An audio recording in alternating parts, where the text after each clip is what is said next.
예전에 인권이라는 개념이 미미했을 때에, 인간의 권리라는 개념이 미미했을 때에 사람들은 그 사람이 하는 일을 가지고 한 사람의 가치를 판단했습니다.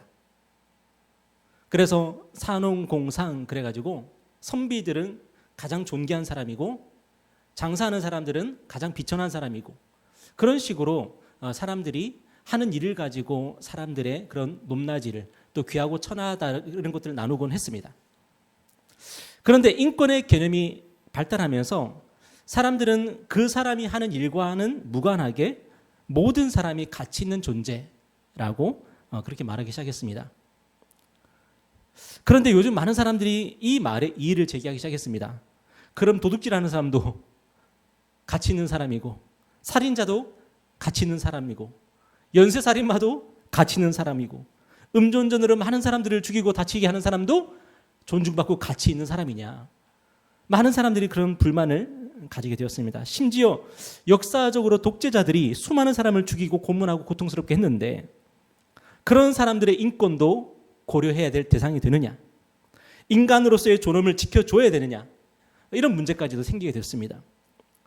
그래서 이런 이야기들을 하죠.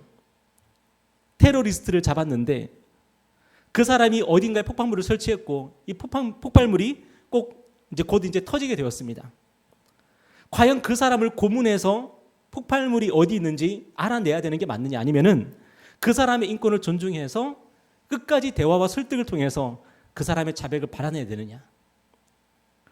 여러분이 수사관이라면 어떻게 하시겠습니까? 그 사람의 팔다리라도 잘라서 자백을 받아내시겠습니까? 아니면은 끝까지 그 사람을 존중하면서 대화를 통해서, 타협을 통해서 그 사람에게 자백을 이끌어내시겠습니까? 여러분, 과연 우리는 왜 가치가 있는 거죠? 우리는 원래 그냥 가치가 있는 사람입니까? 태어날 때부터 당신은 사랑받기 위해 태어난 사람. 아니면은 우리는 우리가 존귀한 일을 하기 때문에, 가치 있는 일을 하기 때문에 우리는 가치가 있고 존귀한 사람입니까? 여러분, 이 문제에 대해서 성경은 뭐라고 말씀하고 있냐면, 오늘 본문을 보시면은 우리의 생명과 우리의 사명이 연결되어 있다, 직결되어 있다, 그렇게 성경은 말씀하고 있습니다. 무슨 말이냐면, 하나님이 우리를 존귀하게 창조하셨는데, 하나님이 우리를 정말로 존귀하게 창조하셨는데 그 우리의 존귀함이 우리의 존귀한 사명과 연결되어 있다, 뗄래야 뗄 수 없다, 그렇게 말씀하고 있는 거예요. 그래서 오늘 4절 말씀 한번 보세요. 이것이 천지가 창조될 때 하늘과 땅의 내력이니 여호와 하나님이 땅과 하늘을 만드시던 날에 여호와 하나님이 땅에 비를 내리지 아니하셨고 땅을 갈 사람도 없었으므로 들에는 초목이 아직 없었고 밭에는 채소가 나지 아니하였으며 안개만 땅에 올라와 온 지면을 적셨더라. 여러분, 하나님께서 이 땅을 창조하셨을 때에 어떻게 창조하셨어요? 저는 어릴 때 주일학교 때 하나님이 천지 창조하셨다는 얘기를 되게 많이 들었는데, 그래서 저는 뭐라고 딱 생각을 했냐면은 하나님이 천지를 창조하셨을 때에 낙원으로, 온 세상을 낙원으로 만드셨겠구나, 그렇게 생각을 했어요. 그래서 인간이 딱 지음을 받았을 때에, 아담과 하와가 탄생했을 때에 그들이 봤던 세상은 그냥 낙원이죠. 그냥 나무가, 꽃이 아름답게 피어 있고 막 새들이 막 지저귀면서 너무너무 행복하고 너무너무 막 둥실둥실 춤추는 그런 무릉도원 같은 그런 곳이겠구나라고 생각을 했습니다. 그런데 성경을 보니까 그게 아니에요. 하나님이 이 땅을 만드셨는데 이 땅이 낙원이었다. 그래서 아담과 하와는 할 일이 하나도 없었고, 아담과 하와는 그냥 하나님께 지음 받고 나서부터 그때부터 나무 밑에서 입을 벌리고 있으면 막 꿀이 떨어지고 딩가딩가 춤추면서 그렇게 살고 있었다, 그렇게 말하지 않습니다. 하나님께서 비를 내리지 아니하셨고 땅을 갈 사람도 없었기 때문에 풀이나 나무 채소가 없었다라고 얘기하고 있어요. 그러면은 하나님이 창조하셨던 이 세상은 어떤 세상이죠? 그야말로 황무지였다는 겁니다. 여러분, 충격이 아닙니까? 저는 충격이던데요.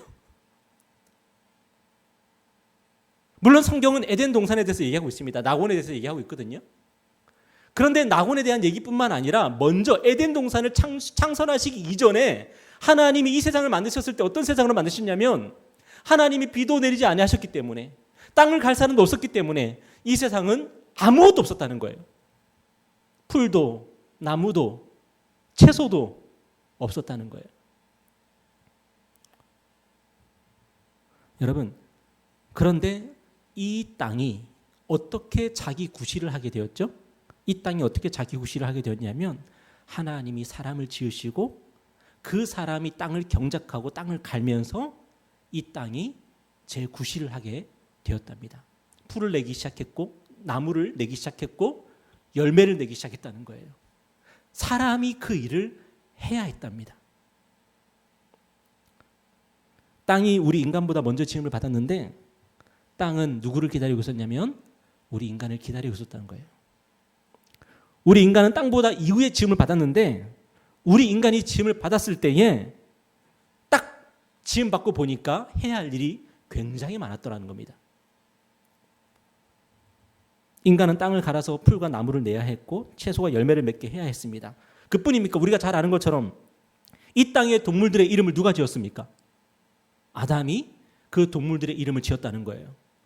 뭐 동물들의 이름만 지었겠습니까? 채소의 이름도 짓고 나무의 이름도 짓고 꽃대의 이름도 짓지 않았겠습니까? 그렇게 아담이 해야 될 일이 무지무지 많았다는 거예요. 그래서 하나님께서 아담과 하와에게 뭐라고 말씀하셨죠? 생육하고 번성하고 땅에 충만하라. 왜요? 왜일까요? 해야 할 일이 너무 많으니까요. 이 세상이 온통 황무지인데 너희가 생육하고 번성해서 땅에 충만해서 뭐 해야 돼요? 땅을 갈아야 되는 거예요. 땅을 경작해야 되는 거예요. 그리고 하나님이 만드신 이 세상을 아름답게 일구어야 되는 거예요. 여러분, 그렇다면 하나님은 우리를 지으실 때에 그냥 지으신 게 아니죠. 우리를 지으실 때에 어떻게 지으셨습니까? 하나님의 분명한 계획과 목적을 위해서 지으셨다는 거예요. 우리의 생명은 사명과 연결되어 있다는 거예요. 우리의 존재는 우리의 목적과 불가분리의 관계라는 거예요. 오늘날 실존주의 철학자들이 만들어낸 그 말이 뭡니까? 존재는 본질에 우선한다. 이게 굉장히 유명한 말이 됐습니다. 무슨 말이에요? 우리의 본질, 우리의 용도, 우리의 목적, 이것보다 우선되는 게 우리의 존재랍니다. 우리의 생명이랍니다. 오늘날 실존주의자들이 그 말을 퍼뜨려가지고 사람들이 그 말을 믿고 삽니다. 내가 무슨 일을 하든지 그건 중요하지 않아. 내가 이 세상을 어떻게 살아가야 되는지 그건 중요하지 않아. 나에게 무슨 사명이 있고 그런 거는 중요하지 않아. 나 자신이 그냥 중요한 거야. 그런데 사람들이 나 자신이 중요하다 보니까 내가 무슨 일을 하고 어떻게 살아야 되는지 별로 중요하지 않다고 생각하니까 사람들이 삶이 어떻게 됐습니까? 그 다음에 나온 게 허무함입니다. 내가 왜 살아야 되지? 사람들은 그 생각을 합니다. 왜 그렇습니까? 하나님은 우리를 그렇게 만들지 않았거든요. 하나님은 우리를 만드실 때에, 우리 인간을 만드실 때에 우리 인간에게 분명히 살아야 될 이유와 목적을 주셨고 하나님의 계획을 위해서, 하나님의 영광을 위해서 하나님이 우리를 창조하셨기 때문입니다. 그래서 사명을 모르면요, 생명을 모르는 겁니다. 생명을 아는 사람은 사명을 아는 거고요. 이 둘을 분리시키는 것이 뭐예요? 마귀의 계획입니다. 마귀는 항상 우리에게 양극단으로 치우치게 만들죠. 사람이 중요해. 그러니까 사람의 인생의 목적이나 계획은 별로 중요하지 않아. 이렇게 만들든지, 아니면은 해야 할 일이 중요해. 그러니까 너는 그 해야 할 일을 위해서 부서지게 노동하다가 그냥 죽어버려. 이 양극단에서 우리는 갈등하게 만듭니다. 그런데 하나님은 우리를 그렇게 만들지 않았습니다. 하나님은 우리를 존귀하게 창조하셨을 뿐만 아니라 우리의 모든 하는 일이 존귀하게 되게 하셨고 우리에게 존귀한 사명을 주셨을 뿐만 아니라 우리 한 사람 한 사람을 아무리 연약하여도 아무리 부족하여도 우리를 사랑하십니다. 이 두 가지가 분리되지 않게 만드셨습니다. 여러분, 그렇기 때문에 저와 여러분이 하나님의 자녀고 하나님의 백성이라면 저와 여러분이 어떤 마음으로 살아야 되죠? 첫 번째, 우리가 아무리 부족하여도 연약하여도 하나님이 나를 귀하게 여기시고 사랑하신다는 그 마음 갖고 살아야 됩니다. 그리고 두 번째, 어떤 마음을 갖고 살아야 되죠? 그렇기 때문에 내가 아무렇게나 살면 되는 게 아니라 하나님이 나를 사랑하시고 나를 귀하게 여기시기 때문에 내가 어떻게 하나님을 위해서 살까 항상 고민하면서 생각하면서 살아야 된다는 거예요. 우리가 유명한 에베소서의 말씀 있지 않습니까? 술 취하지 말라 이는 방탕한 것이니 오직 뭐 하라고요? 성령의 충만을 받으라. 술 취하지 말라 이는 방탕한 것이니 오직 성령으로 충만을 받으라.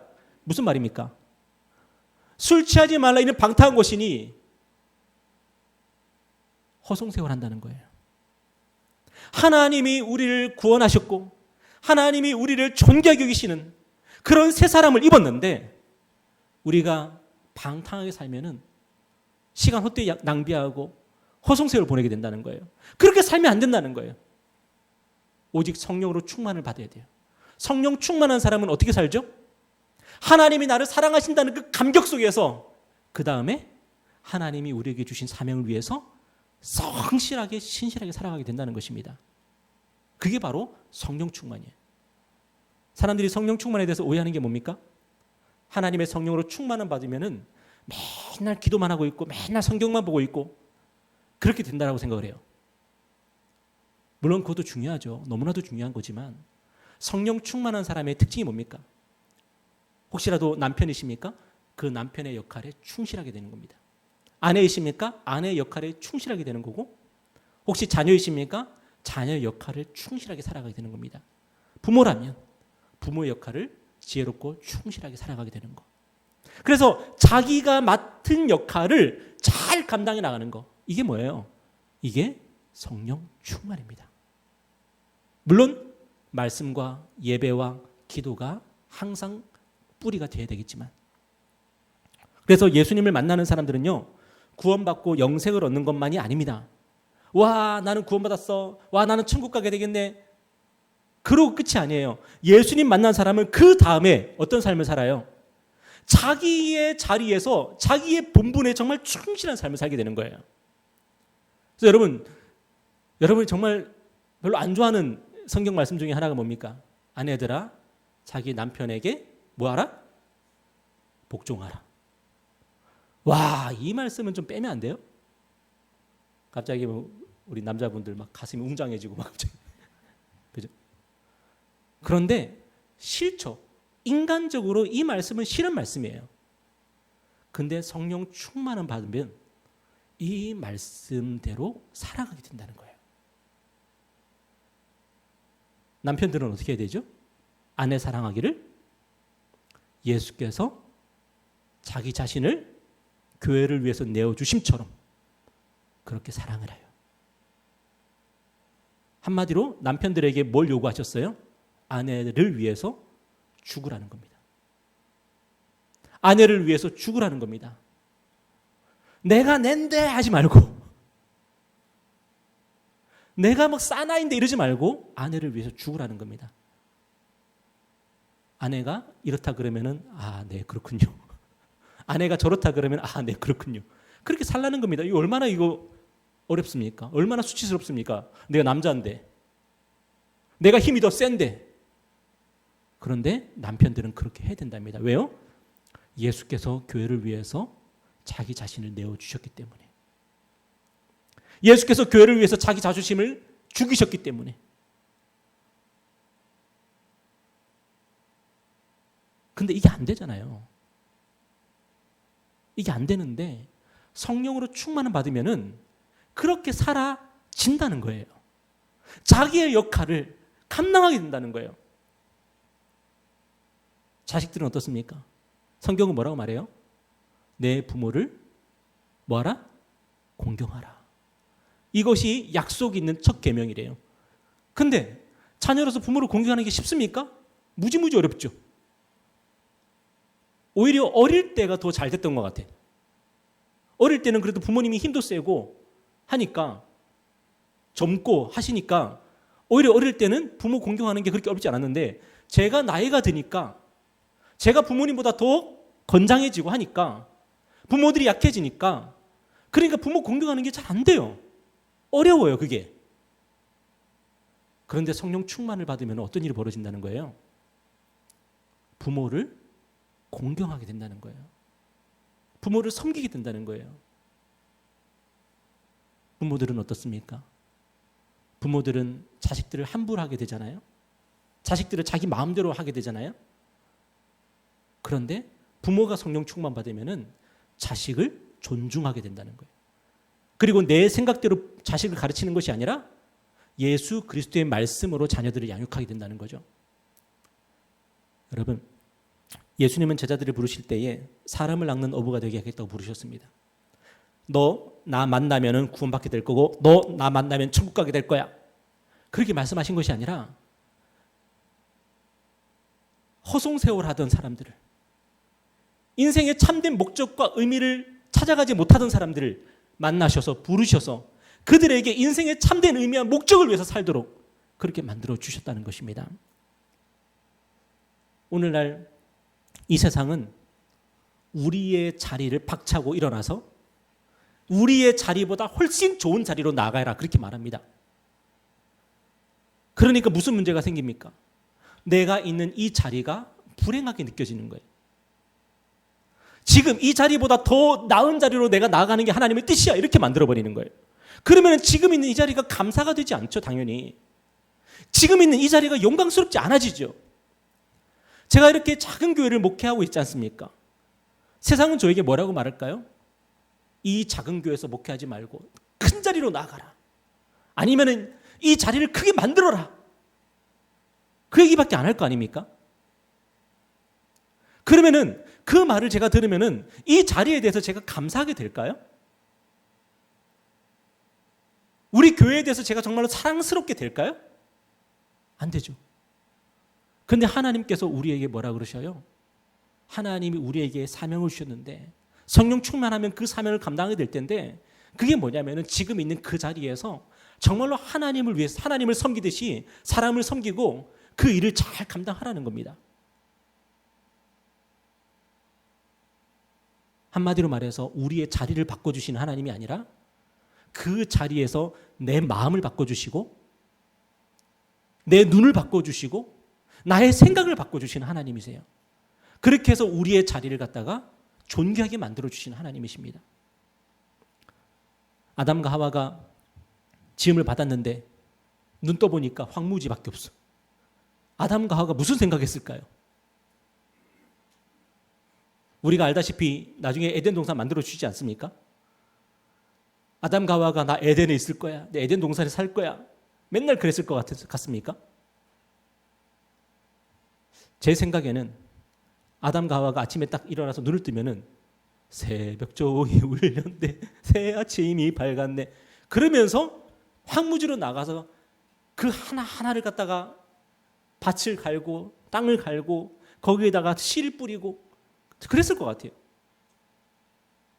주께서 주신 동산에 땀 흘리며 씨를 뿌리며 내 모든 삶을 드리리 날 사랑하시는 내 주님께. 아담과 하와는 노동하는 인간입니다. 사명 감당하고 성실하게 일하는 인간입니다. 우리 예수님도 말씀하셨습니다. 내 아버지께서 지금도 일하시니까 나도 일한다고. 하나님이 노동하시는 하나님입니다. 하나님이 일하시는 하나님입니다. 그렇다면 일은 저주가 아닙니다.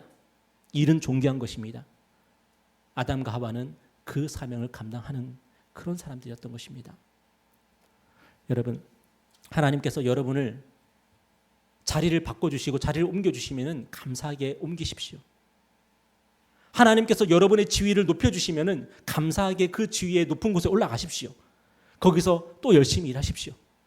그런데 하나님이 여러분의 지위를 높여주시지 않고 여러분의 자리를 바꿔주시지 않는다 그래서 여러분 불평할 게 아닙니다. 오히려 감사함으로 그 자리에서 존귀한 삶을 사는 것, 이것이 바로 하나님 자녀들의 모습이고 성령 충만한 사람들의 모습이라는 거예요.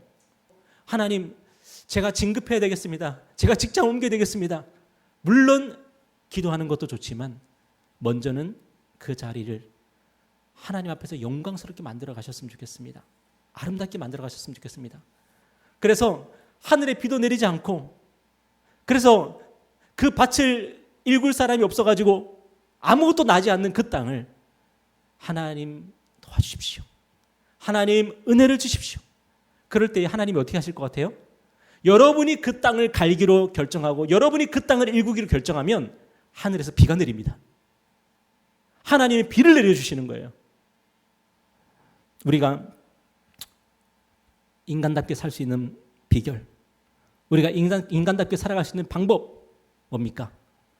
하나님의 사랑 붙잡고 사명 따라 살아가는 거죠. 우리 버린 눈물로 하늘의 씨앗을 심는다. 꿈꿀 수 없어 무너진 가슴에 저들의 붉은 다시 돋아나도록 우리 함께 땀 흘려 소망의 길을 만든다. 내일로 다른 길을 찾지 못했던 저들 노래하며 달려갈 그길, 그날에 우리 보리라. 새벽 이슬 같은 저들 일어나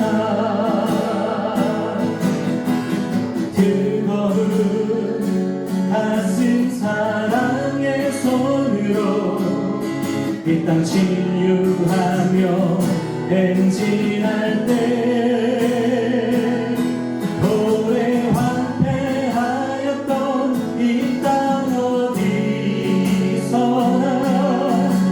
순결한 꽃들 피어나고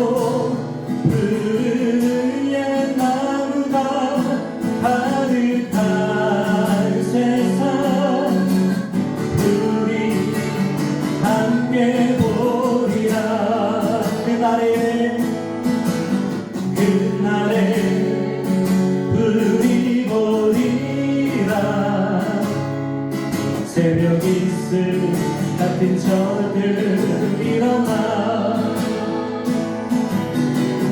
뜨거운 가슴 사랑의 손으로 이 땅 치유하며 행진할 때 오래 황폐하였던 이 땅 어디서나 순결한 꽃들 피어나고 푸른 의의 나무가 가득한 세상 우리 함께 보리라.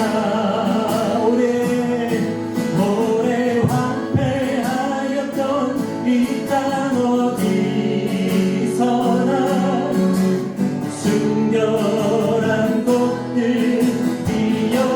피어나고 푸른 의의 나무가 가득한 세상 우리 함께